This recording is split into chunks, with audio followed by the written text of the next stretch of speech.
So in this video, we're going to go ahead and get the chaser finally set up on the ECU Masters plug and play. We'll do the IAT sync timing and get this ready to do to get the turbo installed and injectors installed after. But like I said, in this one, we're purely doing all the electronic stuff.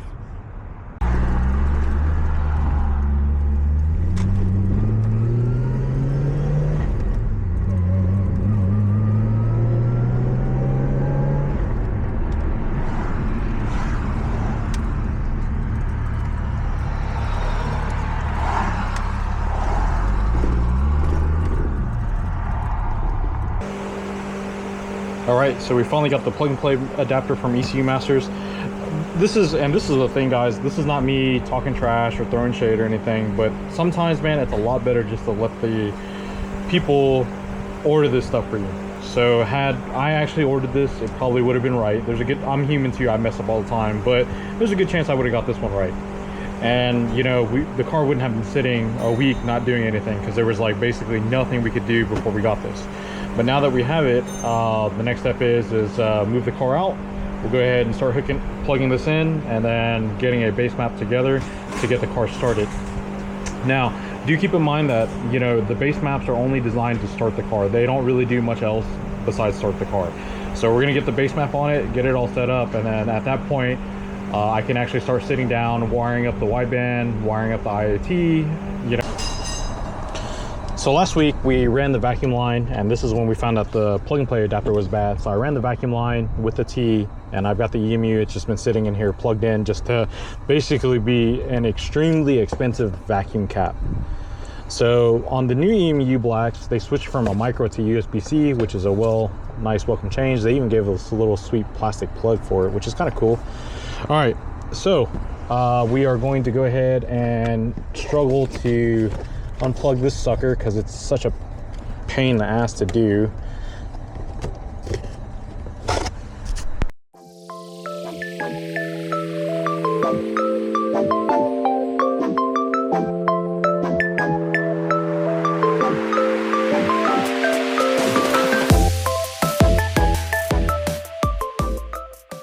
ECU's plugged in, we've got our USB cable set up. So now at this point, we are ready to get started on building our base map. First things first is I hear something over there clicking and I'm not sure why. But first things first is we're going to kind of check all of our outputs here, and we're going to make sure that everything is assigned where it needs to be. And then they included it into our sheet. So aux1 is check engine light. There's nothing on aux2. aux2 is actually the AC clutch.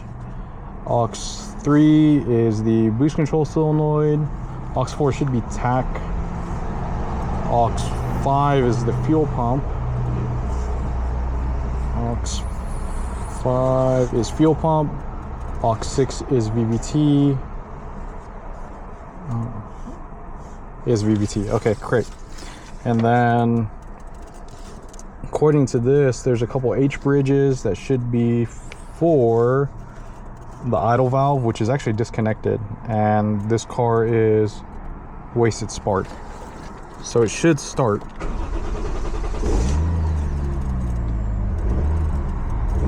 Which it does. So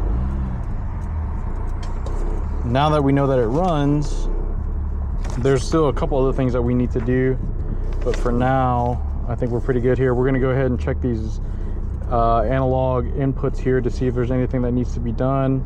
So analog number 1 is AC signal, which is a pull up to 5 volts. Nothing in analog 4, 3, 2. So it doesn't seem like we've got anything in the analog inputs there, except for AC, which we also need to change anyways. So AC clutch, which apparently has a pull up, and then the output was aux2, and we're going to listen to see if the AC compressor comes on or not. So sometimes the AC compressor will come on when it's not supposed to. Go ahead and turn on AC here.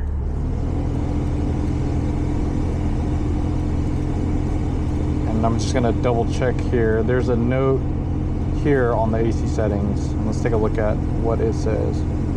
So analog input needs a pull down. This is also inverted.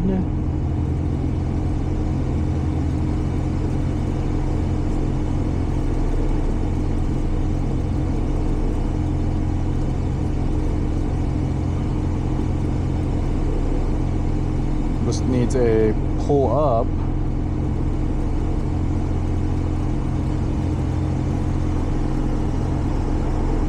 Okay, and so down here there's a state of the AC switch, and that works as intended. So we can go.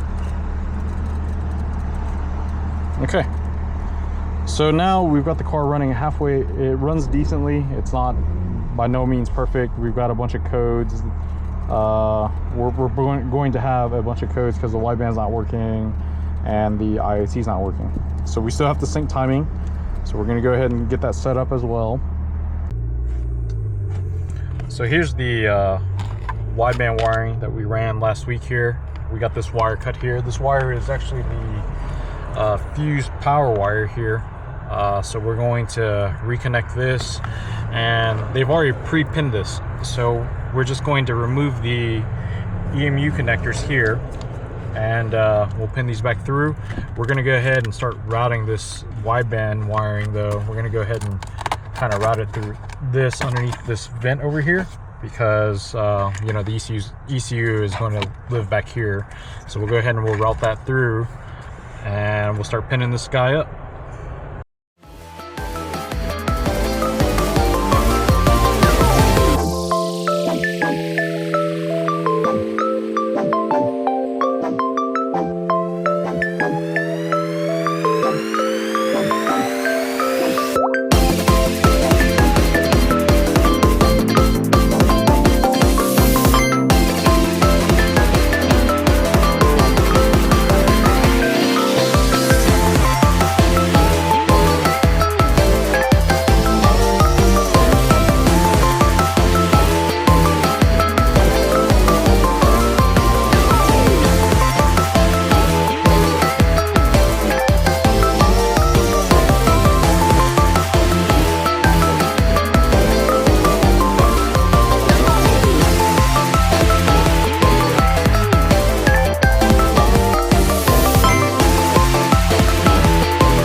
So we've got this wired up now, so the wideband should be working. Pops on the engine bay side, what Pops has been doing is he's got the cover off. We're going to set up the timing light. So not only are we going to check the wideband, we're also going to check timing at the same time.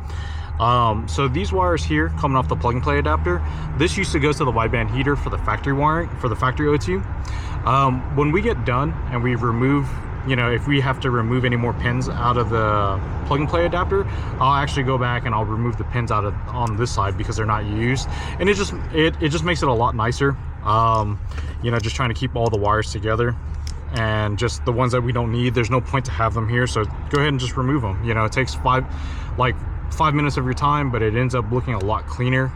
So like I said, that's something that we do at the very end when we're wrapping everything up though, so that way we don't have a bunch of just loose wires hanging out. All right, so first things first, we're gonna undo the MAF here. The reason why is that it's way faster for me to undo the MAF than try to trace the wires inside. We're gonna ohm out the pins, and there's 2 pins that are gonna give us some type of ohm reading for the IoT sensor. So that's what we're going to do first, is I'm gonna go ahead and, like I said, remove that, and then we'll go from there.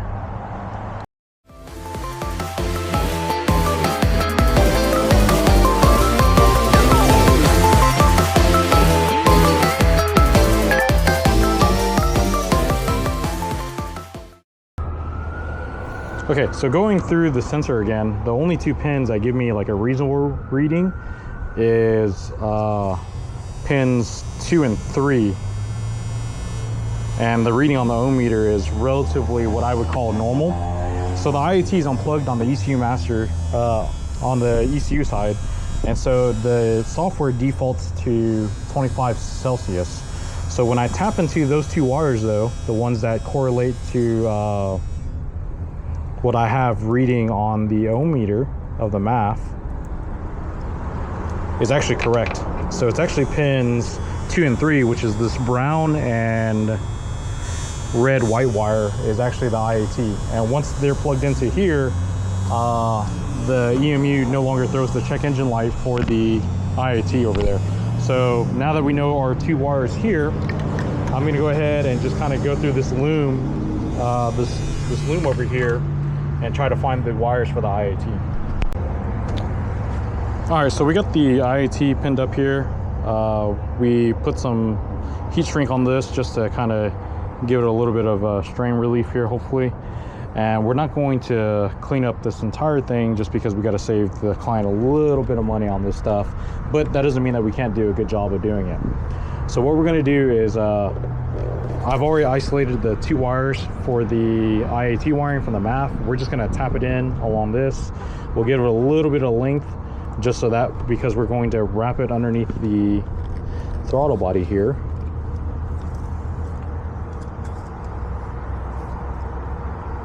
And so, like I said, we're gonna give it a little bit of a bend here, just so, like I said, we have some strain relief.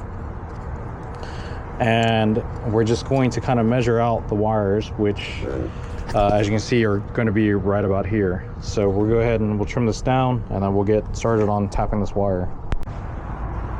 So I made a mistake here, and I accidentally cut this red and yellow wire. So I went ahead and I fixed that with a crimp connector here, and then heat shrinked it on, and then I went ahead and repaired the wires. I did this off camera, but I did verify that the wiring here is good. So I basically just turned on the computer, keyed it on, and saw that the sensor was reading, unplugged it, and then the sensor defaulted to 25 degrees Celsius. So we know that it's working. So now we're gonna go ahead and work on cleaning all this up now.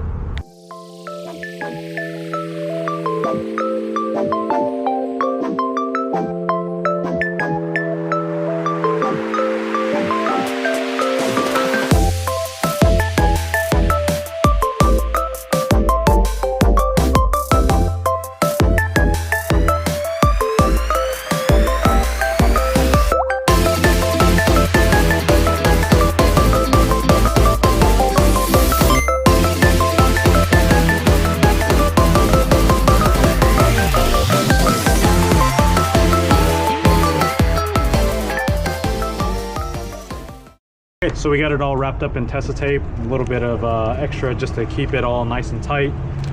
So I'm pretty happy with it. I mean, yes, could we have done better things? We could have, but we would have spent more money doing so.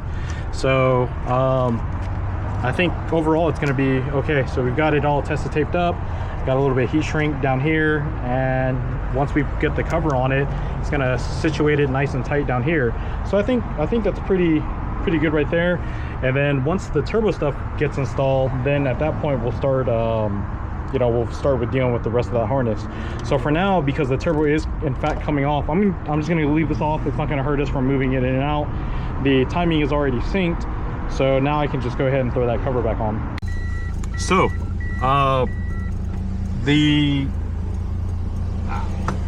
gosh, being short sucks. So I removed the SLD the other day, and I didn't think to check about speed because I'm an idiot. And so I spoke to the customer, sent him a text, and asked him if the speedometer worked before, and he told me that it works most of the time, but I guess when the car gets hot or it gets hot outside, the speedometer does not work. So we're just gonna take it just up and down the street really quickly. Again, the car is not tuned at all. It's on a base map. We just want to go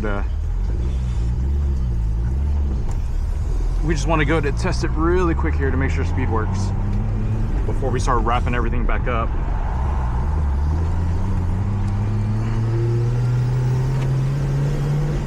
Okay, so I don't know if you guys are going to be able to see it or not, but speed in fact is working in the cluster.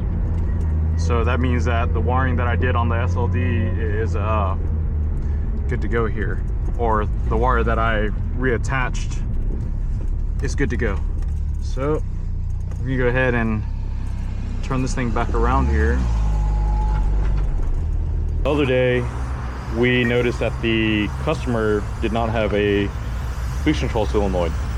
So I ended up upselling him a little bit, to be honest with you. But so he ended up getting a boost control solenoid, which is going to work out great because the factory one in the back is not going to work well with the external gate. Now, we also ended up getting a flex fuel sensor. Now, this car is not going to be a flex fuel car right now, but because of the wiring that's involved to do the flex fuel, normally I don't charge to reinstall to do flex fuel like wiring, just because it's really easy to.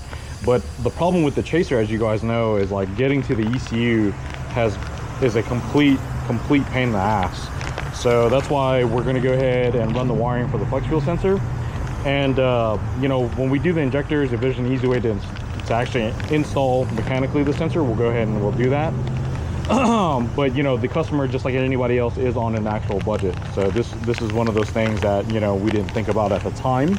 But like I said, the only reason why we have it now, again, is just because that to get to the ECU on the Chaser, it's a complete pain in the ass. So we're gonna go ahead and we're gonna work on wiring this up. We're not gonna do the boost controller just yet, and I'll show you guys why. So the factory boost control solenoid is this guy right here, okay? And obviously when we do the turbo upgrade with the wastegate and all that, we're not gonna be using this. This is obviously not gonna be mounted here anymore. So we're gonna wait on installing this until the turbo and the wastegate and all that stuff gets on, and then from there we can figure out what's going to happen. Now the next thing is that the connector obviously is different. So this uses a DT style connector, so that's pretty simple. We'll just switch this guy over to a DT connector, and then this guy will plug and play. So for now, like I said, we're not going to be wiring this just yet, and I don't even want to put the DT connector on that side either, just because, you know, what if we need to extend or shorten the wire, you know? So we definitely don't want to waste the DT connector, so this will just go into the car for now. But like I said, what we'll do is we'll start working on routing the wiring for the flex fuel sensor. So now that we got speed confirmed and working, I'm going to hold off on wiring the flex fuel just for now. What I'm going to do is I'm going to go ahead and work on getting the plug and play adapter into a position where it can tuck in with the ECU itself. So I'm going to go ahead and unplug everything for now, and then just start kind of working out my final location of where everything is going to go. So with a little bit of finessing, we can actually get the EMU all behind the center console here. It's not as clean as one would like, but it is doable to get it all back here. So I was able to shove the plug and play adapter just kind of further back down into this area, and what I'm afraid of is all the additional wiring back here. It's just radio wiring and like amp wiring, so it's not like the end of the world, but it is something that we want to pay attention to. But yeah, it looks like it's pretty doable to get it back here. So I'm gonna go ahead and pull this sucker back out, and then what I need to do before I forget is I need to go ahead and heat shrink the vehicle speed sensor wiring right here, and then I can go back to getting everything situated. I don't know if you guys can hear this or not, but there's like a relay that's in here that's like freaking out. I know it's hard to see because there's no lighting, but I can actually feel it. And I found the part number, but I googled it and I couldn't find out what this relay is for. But on like a 4Runner forum, it just shows that it's like a fog light relay. But I don't know what happened here because it's not like we touched anything over here. Old car problems.